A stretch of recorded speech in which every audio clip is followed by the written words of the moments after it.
Welcome back to the Reading Room. I'm Josh Bearheart Hawk, author of The Journal, Legends and Tales, Creepy and Fun Stories to Tell Around the Campfire, and my upcoming novel, GPS Signal Lost, which is releasing on April 26th. That book is available for pre-order right now on Amazon, but all of my books are available on Amazon and my website in paperback or ebook form. All of that will be linked down in the description below. So if you want to read along with me, we are reading to the journal today. We are picking up with chapter 6. We read the first 5 chapters already, so we're getting moving through the story at a pretty decent pace. If this is your first time here, if you clicked on this video thinking, "Ooh, chapter 5, I want to pick up there," thanks. But you can start with the beginning if you'd like. I will link the playlist up above so that you can start with chapter 1 and read through the entire thing, and you can even read through it with me. Like I said, you can go order these over on Amazon or my website. On the website are signed paperback copies, so I love sending stuff out over there. But if you're more comfortable with Amazon, that's available too. All of that out of the way, I want to go ahead and jump back into this here because, like I said, we're on chapter 6 today. This entire series is going to be me reading through the chapters of the books and talking about them. Obviously starting with the journal, but we've got Legends and Tales that's going to be coming up. I'm going to be starting that sometime around the end of April. And then GPS Signal Lost I'll be picking up as well sometime probably later on in the summer. So if you're watching this after July or so of 2024, you can probably go check out GPS Signal Lost too. So I'll have all of my books that are going to be on this channel right here. So chapter 6 is the next chapter in the series. It's the next journal entry. We left off chapter 5 where Josh had just got back to the house after visiting the cemetery, and he opened up the journal because he was going to reread the chapter, make a video about it, and then he realized that there was another entry. So chapter 6 is that next entry. So let's go ahead and get started with chapter 6, titled Missing. August 12th, 1964. I thought I would be climbing on a plane today, going somewhere with a nice beach and beautiful women. Instead, I find myself in yet another job, and this one's a doozy. I caught up on some sleep, went into the office to let Samantha know how things went with the limbs so she could reach out to the client, then headed over to Margaret's to get a drink and catch up with James. Little did I know that James would not only volunteer me for a job, but offer to help with it. He is retired.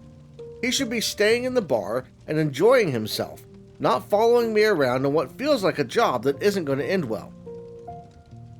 I should probably add some info about the job, more so I don't forget the details later on when we wind up being arrested for kidnapping or murder. So there I was, chatting it up with James, when this good-looking young woman comes through the door and walks up to the bar. James was obviously in love with her the moment he saw her, though he had to have noticed her clothes and hat were just a tad dated. Of course, because I used up all of my luck finding those damn limbs, she asked for me, and James sent her my way with a look that made me wish I could knock him into next week.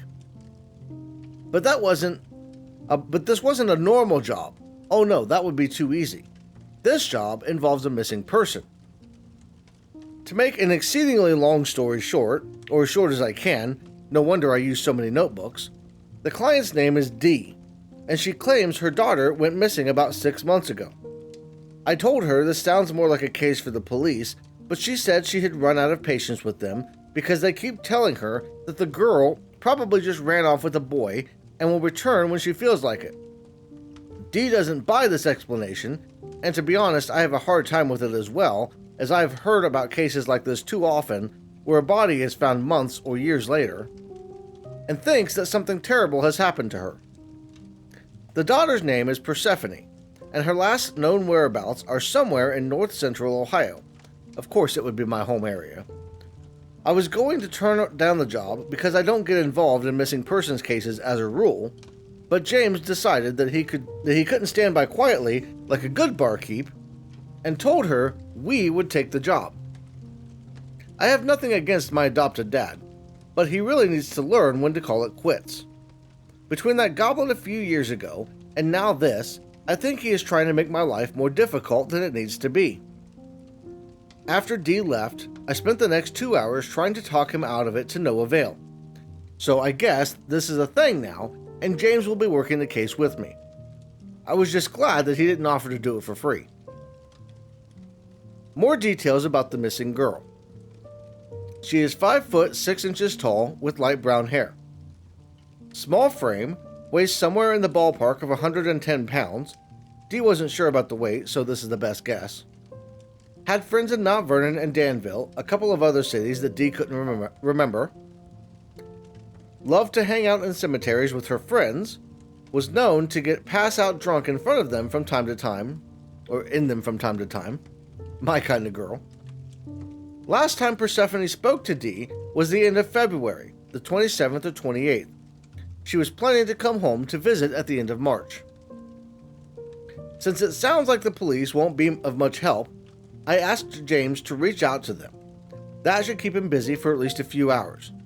My current plan is to visit a couple of places that Dee knew Persephone hung out and look for some of her friends. I only have a couple of names to work with, so hopefully that will be enough to go on. So that's chapter 6 of the journal. It's a shorter chapter.